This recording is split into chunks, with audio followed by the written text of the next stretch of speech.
The alarms started screaming at 3 in the morning. Station time. Commander Lisa Vance was already awake, drinking cold coffee in her small office, when the first warning lights turned the corridor red. She dropped the cup and ran for the command center, her boots pounding against the metal floor. Danny Ortiz reached the command center before her. The security sergeant stood at the main display, his face pale in the glow of the screen. He did not say anything when Lisa entered. He just pointed at the sensor readout. 12 ships. 12 massive vessels had appeared from hyperspace less than 50,000 kilometers from Kepler Station.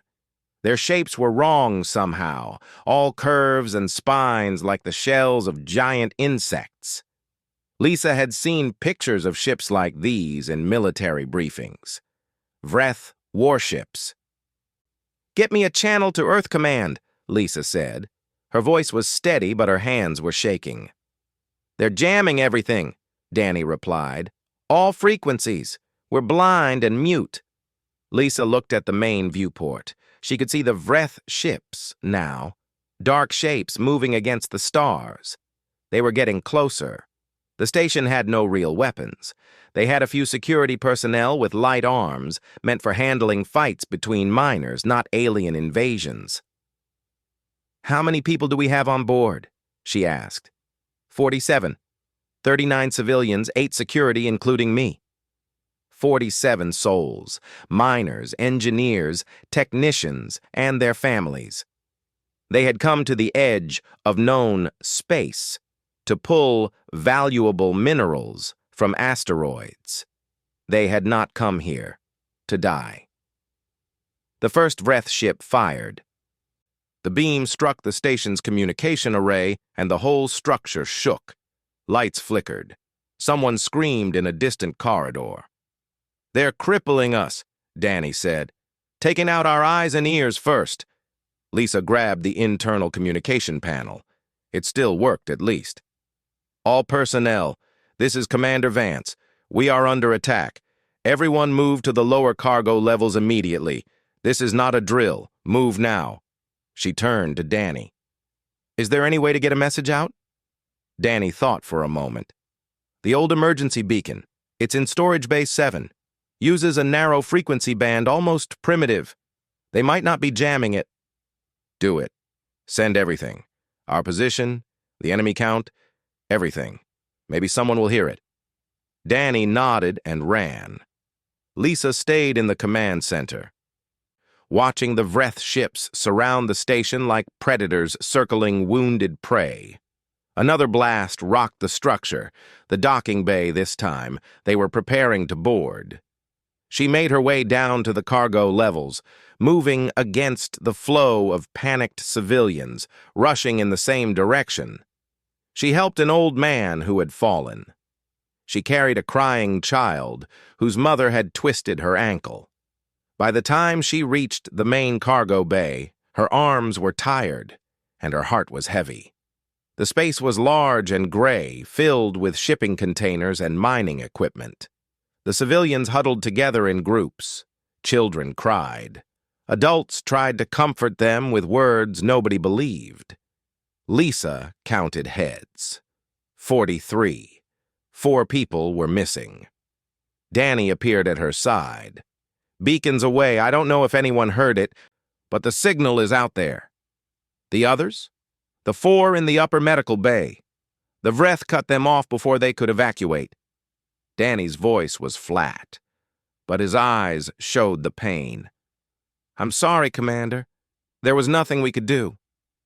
Lisa closed her eyes for a moment. 43 now. 43 people depending on her. "What do we have for weapons?" she asked. Danny led her to a small pile near the wall. 6 pistols, 2 rifles, a box of mining charges meant for breaking apart asteroids, some tools that could be used as clubs. "Against how many?" "Based on the ship sizes, I estimate 300 warriors, maybe more." The numbers were impossible. Lisa knew it. Danny knew it. Everyone in that room probably knew it. But she also knew that giving up meant death, or worse. The Vreth did not take prisoners. They took slaves. They took biomass. "How long until Earth can send help?" someone asked from the crowd. Lisa recognized the voice. Pete Dawson, the chief engineer. A good man. Practical. "The nearest fleet is 3 days away," Lisa admitted. There was no point in lying. "But Danny got a signal out. They know we're here. They'll come." 3 days? The voice was higher now, touched with hysteria. "We can't survive 3 days against those things." Lisa stepped forward so everyone could see her. She was not tall, she was not particularly strong, but she had led this station for 2 years, and these people trusted her. "We can," she said. "We will. This station was built to survive asteroid impacts and solar flares. The lower levels are reinforced. We have food, water, and air for weeks. And we have something the Vreth don't expect." "What's that?" Pete asked. "We have people who refuse to die." A sound echoed through the station, metal screaming against metal. The Vreth were cutting through the airlocks. They were coming. Danny organized the security team at the main entrance to the cargo bay. He placed the people with guns at key positions. He had Pete rig some of the mining charges as traps in the corridor outside. Lisa watched him work. "You really think we can hold them for 3 days?" Danny checked his rifle. "Honestly? No. But I think we can make them pay for every inch. And maybe, just maybe, that beacon found someone closer than the main fleet. Someone who can get here faster." Above them, the sounds of clicking and scraping grew louder. The Vreth were in the station now. Hundreds of insectoid warriors spreading through the corridors like a disease. A young boy sat alone near a shipping container. Lisa recognized him. Marcus Cole, 14 years old. His parents had been in the upper medical bay. They were among the 4 who did not make it. Lisa sat down beside him. She did not know what to say. What could anyone say? "My dad always said humans were too stubborn to die easy," Marcus said quietly. "He said it was our best quality." Lisa put a hand on his shoulder. "Your dad was right." In the corridor outside, the first Vreth scout appeared in the dim light. Danny raised his rifle.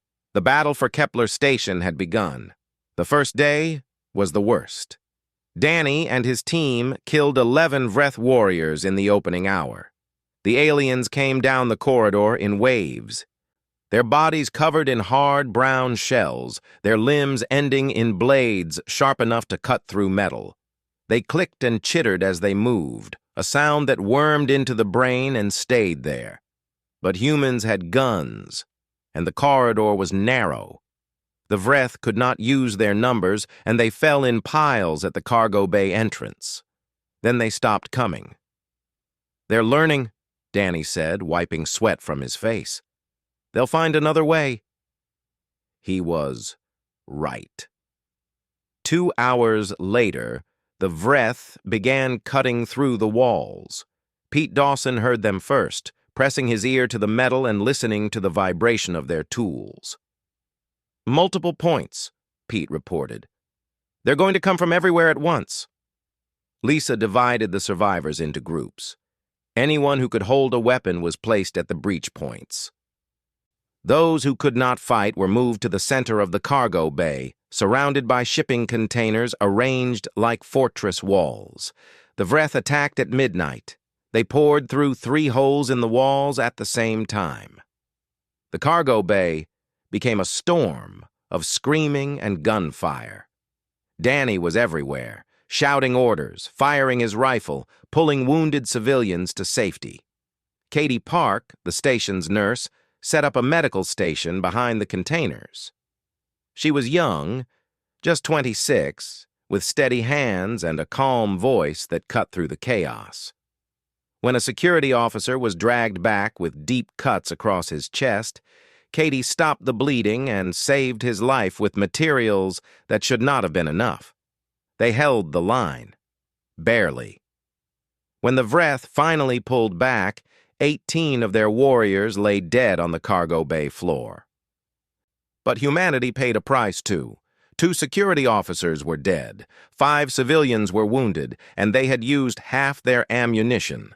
Lisa found Danny sitting against a wall, his hands shaking as he tried to reload his rifle. She sat beside him.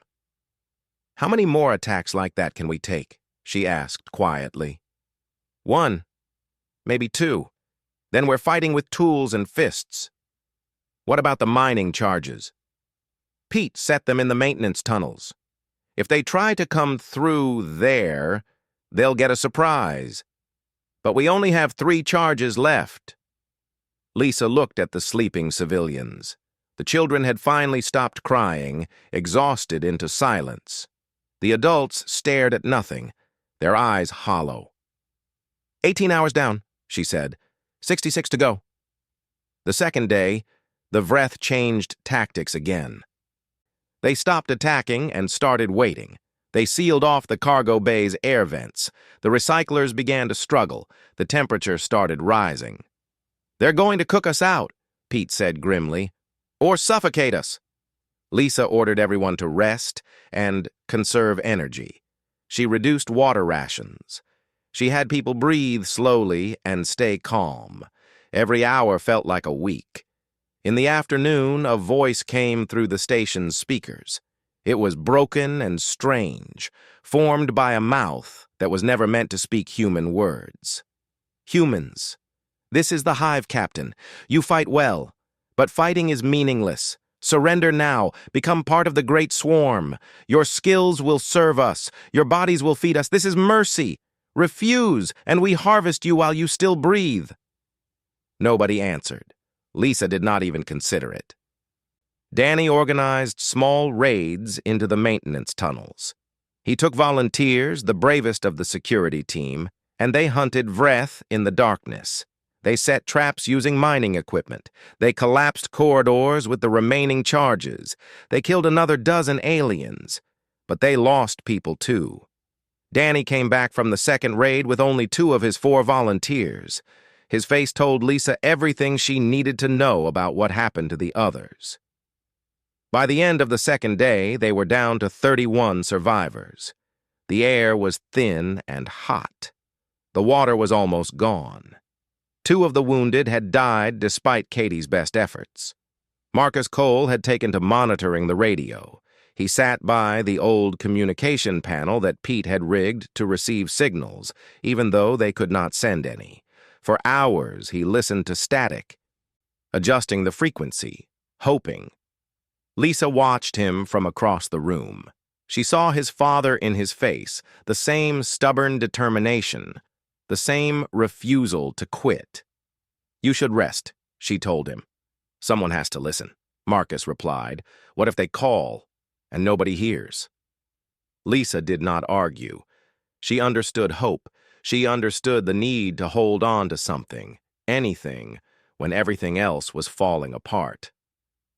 Night came again.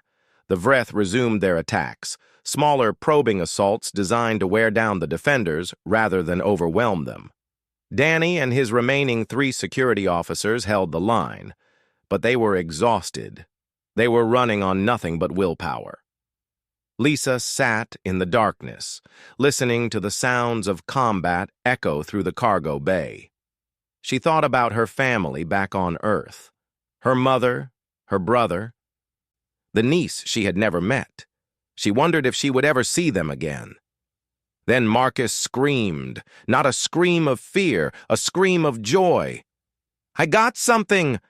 I got something!" Lisa ran to his side. The radio crackled with static, but beneath the noise, there was a voice, a human voice. "Kepler Station, this is the Rapid Response Carrier Avalon. We received your emergency beacon. Confirm your position. Confirm survivor count. We are 36 hours out and coming at maximum speed. I repeat, the cavalry is coming early." 36 hours. Not 72.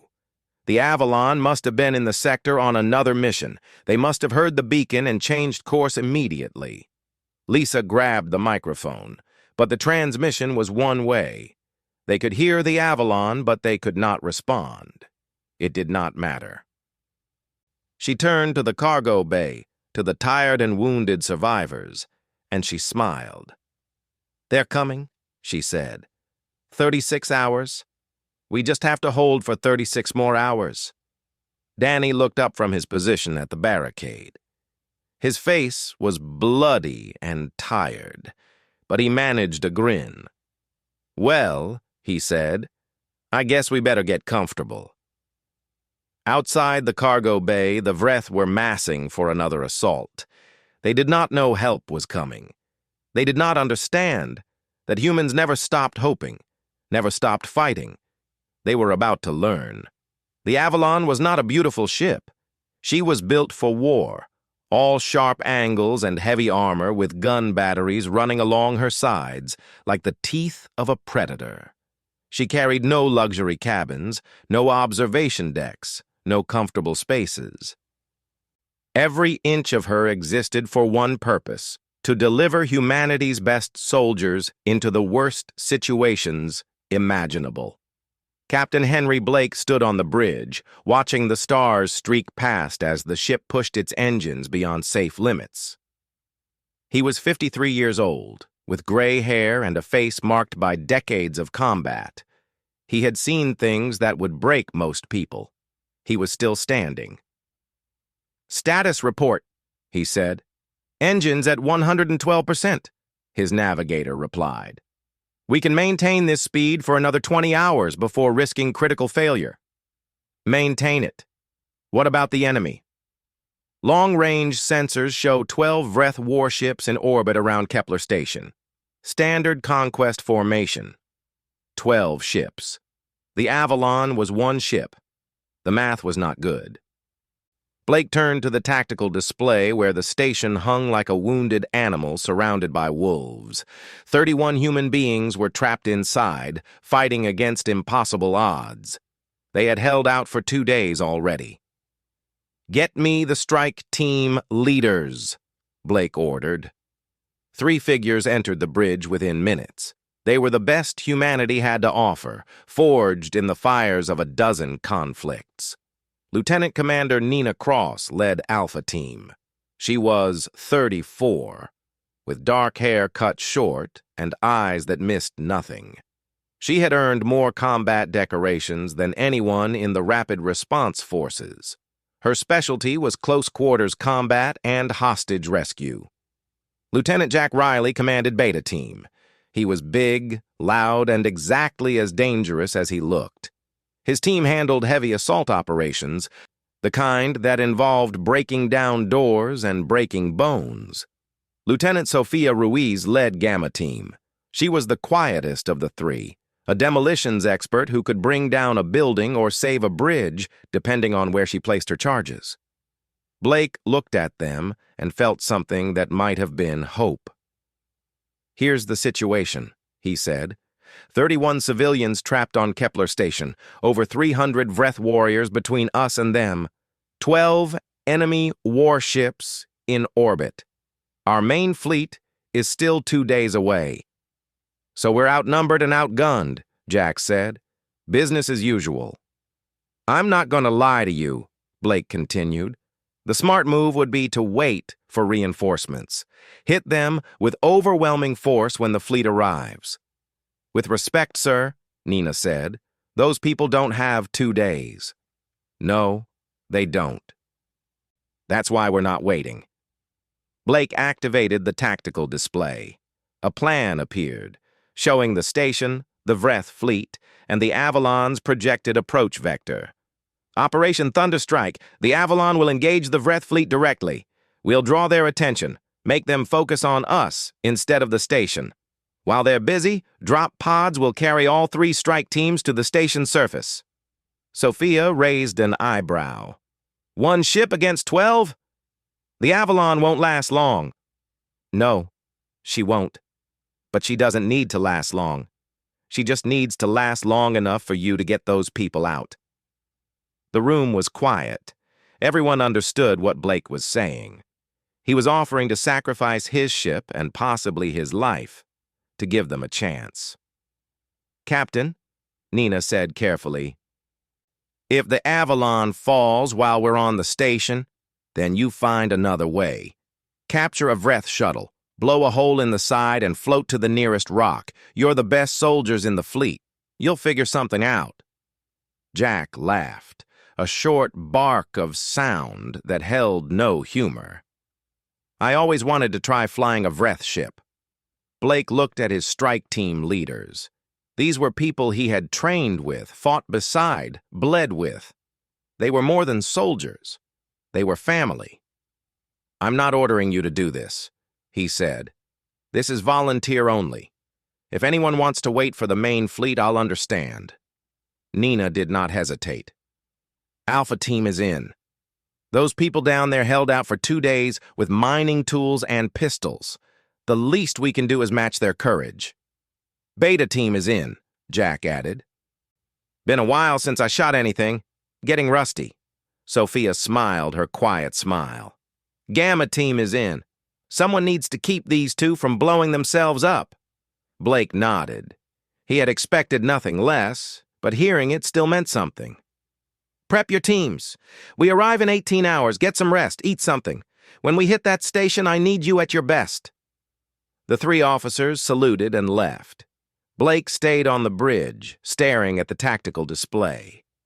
12 enemy ships, over 300 enemy warriors, 31 innocent people counting on them. He thought about the odds.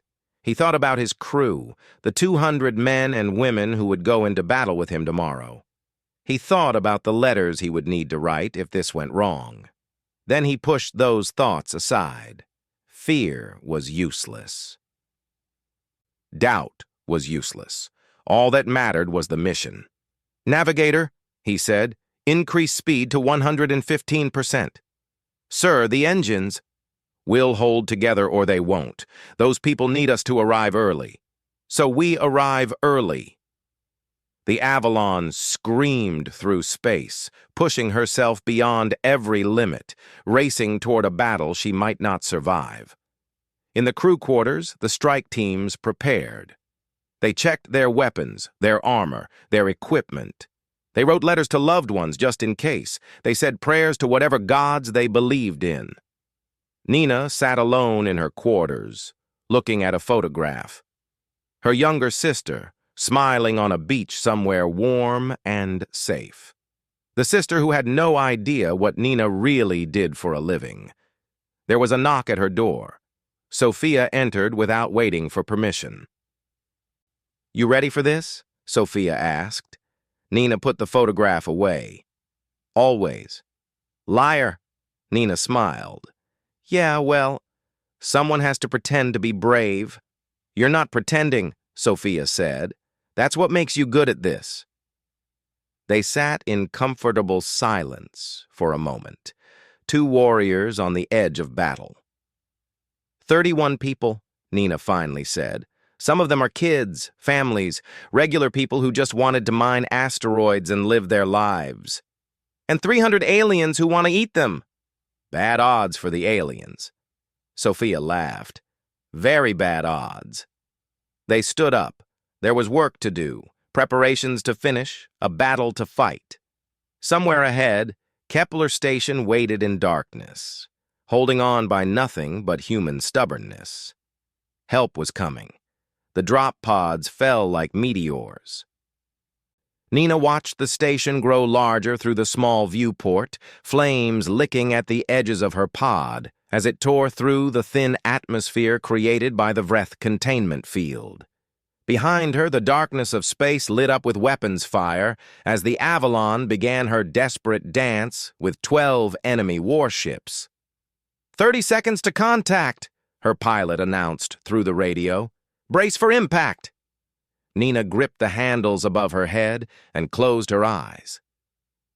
Around her, Alpha Team sat in perfect silence, their weapons ready, their minds focused.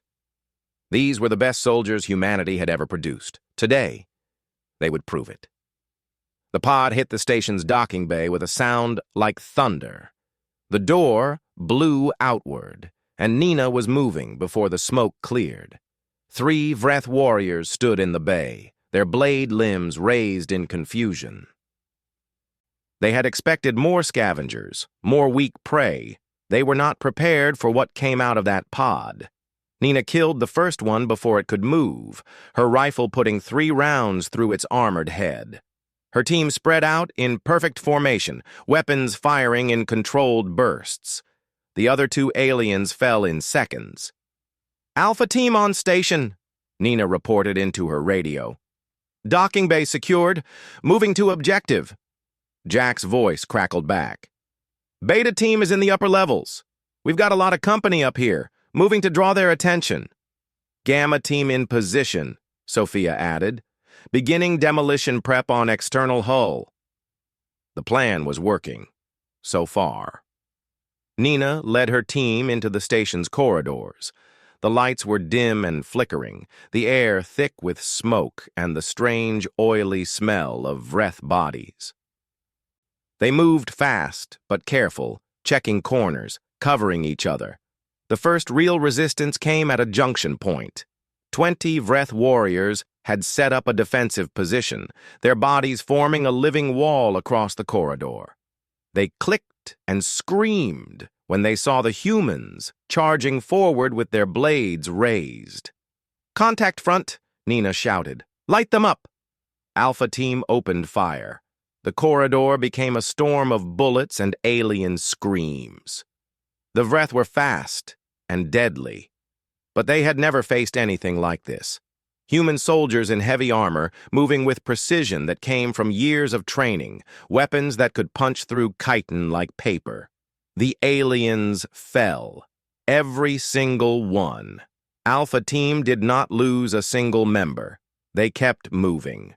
In the upper levels, Jack and Beta team were doing what they did best, making noise. They had drawn the attention of at least 100 Vreth warriors, leading them on a running battle through the station's living quarters. "That's right, you ugly bugs," Jack shouted as he fired his heavy rifle. "Come and get some." His team fell back step by step, always just ahead of the alien wave, always hitting them just hard enough to keep them angry and following. Every Vreth that chased Beta team was one that was not guarding the survivors. "Beta, what's your status?" Nina asked through the radio. "Having the time of my life," Jack replied. She could hear explosions in the background. "These things are dumb as rocks. They just keep coming." "Keep them busy. We're almost at the cargo bay." "Copy that. Hey, Sophia, any chance you can make some bigger booms up here?" Sophia's calm voice cut through the chaos. "Negative. I need another 10 minutes for hull charges. Keep them distracted." Yeah. No pressure." Nina pushed her team forward. According to the station's blueprints, the survivors were in Cargo Bay 7, deep in the lower levels. They had been there for 2 days, fighting against impossible odds. The corridors grew darker as they descended. The Vreth had destroyed many of the lights, creating shadows where ambush was easy. Nina switched to thermal vision, her helmet painting the world in shades of heat. "Movement ahead," one of her team whispered. "Multiple contacts." "Weapons ready. We go through them, not around." They hit the Vreth position like a hammer. The aliens had set up a checkpoint outside the cargo bay. 30 warriors standing guard. They turned at the sound of human footsteps, their clicking voices rising in alarm. Nina's team did not give them time to organize. They attacked in perfect formation, each soldier covering their assigned angle, each shot precise and deadly. The fight lasted less than 2 minutes. When it was over, Nina stood before the cargo bay door. She could hear sounds from inside, human sounds, shouting, movement, the click of weapons being raised. They did not know if she was friend or enemy. "Breaching in 5, Nina said into her radio. "All teams confirm. Beta team still has company, but we're holding. Gamma team charges are set. Ready on your command." Nina took a breath. Behind this door were the people they had come to save.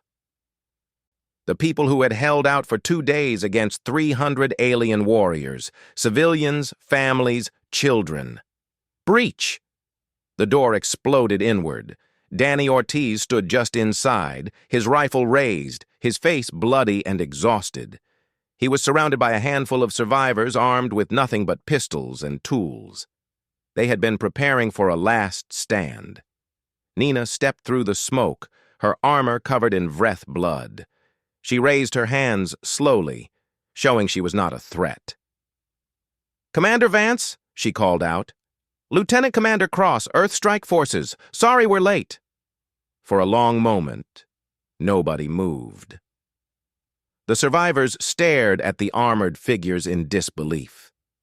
After 2 days of hell, after watching friends die and waiting for death themselves, they could not believe what they were seeing. Then Lisa Vance stepped forward. She was thin and pale, with dark circles under her eyes and ash in her hair. She looked like she had not slept in days, but she smiled. "Your timing is perfect," she said. Nina turned to her team. "Alpha 3 and 4, secure the perimeter. Alpha 5 and 6, start evacuation prep. The rest of you, help the wounded." She approached Danny, who still had not lowered his rifle. His hands were shaking, not from fear, but from exhaustion that went beyond physical limits. "Sergeant Ortiz," Nina said gently, "you can stand down now. We've got this." Danny stared at her for another moment. Then the rifle dropped from his hands, and he nearly fell. Nina caught him. "You actually came," he whispered. "You actually came." "That's what we do," Nina replied. "No human gets left behind." In the cargo bay, the survivors were coming back to life. Children were crying, but now they were tears of relief. Adults were hugging each other, laughing, praying. Marcus Cole sat frozen at his radio station, staring at the soldiers like they were angels from heaven. They had come. Against all odds, against impossible numbers, humanity had come for them. Now they just had to get out alive. The evacuation began under fire. Nina organized the survivors into groups, putting her soldiers between them and every possible threat. The wounded went first, carried by the strongest of the strike team members. Then the children, held tight by parents who had never imagined they would see their families again. "Move fast. Stay quiet. Follow my team," Nina ordered. "We're going to get you out of here." Outside the cargo bay, the station had become a battlefield. Jack's beta team was still holding the upper levels, but they were running low on ammunition. The Vreth were throwing everything they had at the human soldiers, wave after wave of clicking, screaming warriors. "Nina, we can't hold them much longer," Jack's voice came through the radio. "There's got to be 200 of these things up here. Fall back to the docking bay. Join up with us for final extraction." "Copy that. On our way." Sophia's voice cut in next. "Hull charges are ready. On your command, I can blow selective sections and vent a large portion of the station. That'll take care of a lot of our bug problem." "Hold until all civilians are on the shuttle," Nina replied. "We're not killing anyone who shouldn't die." The escape route was clear for now, thanks to Alpha Team's earlier work, but Nina knew that would not last. She pushed the survivors forward as fast as they could move. Katie Park walked beside the wounded, checking their bandages as they moved. She had not slept in 3 days, but her hands were still steady. Pete Dawson helped an elderly woman who could barely walk. Marcus Cole stayed close to Nina, his young eyes wide but determined. They were almost at the docking bay when the hive captain found them. The creature came through a side corridor, tearing through the metal wall like it was paper. It was massive, 8 feet of armored chitin and bladed limbs, its eyes burning with alien rage. Behind it, a dozen Vreth warriors followed like loyal dogs. "Down!" Nina screamed. The civilians hit the floor. Alpha Team opened fire, but their bullets bounced off the hive captain's thick armor. The creature charged forward, its blades cutting through the air. Two of Nina's soldiers went down in the first second, not dead, but wounded badly enough to take them out of the fight. The hive captain was too fast, too strong, too protected. Danny Ortiz stepped forward. He had picked up a weapon from one of the fallen soldiers, but it was not a gun. It was a mining pick, the same tool he had used to hold the line for 2 days. He planted himself between the hive captain and the civilians, his body small against the monster. "Danny, no!" Lisa shouted. But Danny did not move. He had spent 2 days protecting these people. He was not going to stop now. The hive captain looked at him and made a sound that might have been laughter. It raised one massive blade, ready to cut the human in half. Nina appeared beside Danny, her rifle discarded, a combat knife in each hand. "Together," she said. They moved at the same moment. Danny swung the pick at the creature's leg, forcing it to shift its weight. Nina used that opening to leap onto the hive captain's back, driving her knives toward its neck. The fight was brutal and fast. The hive captain thrashed wildly, its blades cutting through armor and flesh. Danny was thrown against the wall, blood streaming from a wound in his side. Nina held on, stabbing again and again, searching for the gap in the armor. She found it. Her knife sank deep into the joint between the creature's head and body. The hive captain screamed, a sound that echoed through the entire station. It fell forward, its massive body crashing to the floor. Nina rolled free, gasping for air. The remaining Vreth warriors stared at the body of their leader in shock. That moment of hesitation cost them everything. Beta Team arrived from behind, and the aliens were caught in a crossfire they could not escape. "Everyone move!" Nina shouted, pulling Danny to his feet. "Get to the shuttle now!" The docking bay was just ahead. A shuttle from the Avalon waited with its doors open, engines running. The survivors poured inside, soldiers helping the wounded, parents carrying children. Above the station, the battle in space was reaching its climax. The Avalon had destroyed 4 Vreth warships, but she was wounded. Fires burned along her hull. Several of her gun batteries were silent. "Captain Blake, we have all survivors on the shuttle," Nina reported. "Beginning extraction." Blake's voice came back, strained but steady. "Get clear of the station. Sophia, blow those charges. Let's give these bugs something to remember us by." "With pleasure," Sophia replied. The shuttle lifted off, racing away from the station. Behind them, Sophia's charges detonated in sequence. Sections of the station's hull blew outward, and the vacuum of space rushed in. Hundreds of Vreth warriors were pulled into the void, their bodies freezing in the endless dark. The Avalon continued to fight, even as her wounds mounted. Blake maneuvered his dying ship between the shuttle and the remaining Vreth vessels, taking hits that would have destroyed lesser captains. And then, on the edge of sensors, new contacts appeared. The main fleet had arrived early. 12 Earth warships dropped out of hyperspace in perfect formation, their weapons already firing. The remaining Vreth vessels, already damaged from their fight with the Avalon, turned to flee. They did not get far. The shuttle docked with the Avalon as the battle ended. Medics rushed to help the wounded. The survivors were wrapped in blankets and given water and food. Nina found a quiet corner and sat down, exhaustion finally catching up with her. Her armor was dented and stained with alien blood. Her body ached from a dozen wounds she had not noticed during the fight. Marcus Cole appeared beside her. The boy looked different now. Older somehow, changed by what he had experienced.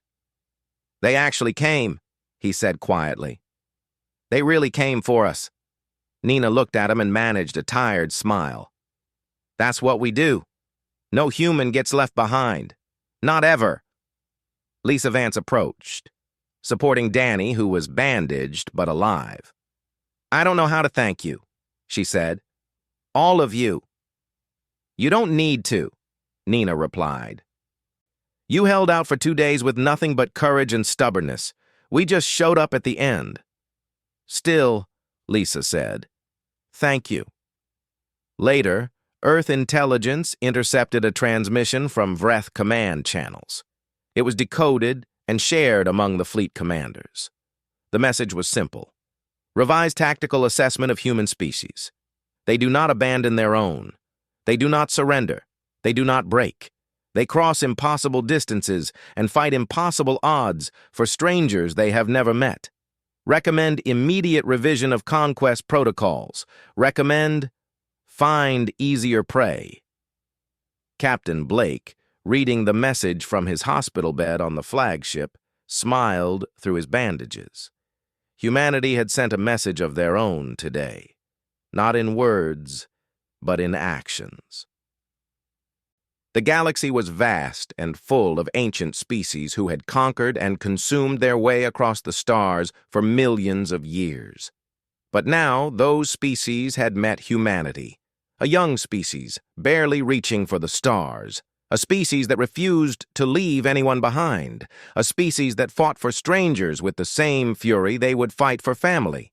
The Vreth had learned this lesson the hard way. Others would learn it too. Because when humans were trapped and outnumbered, when hope seemed lost and death seemed certain, something remarkable happened.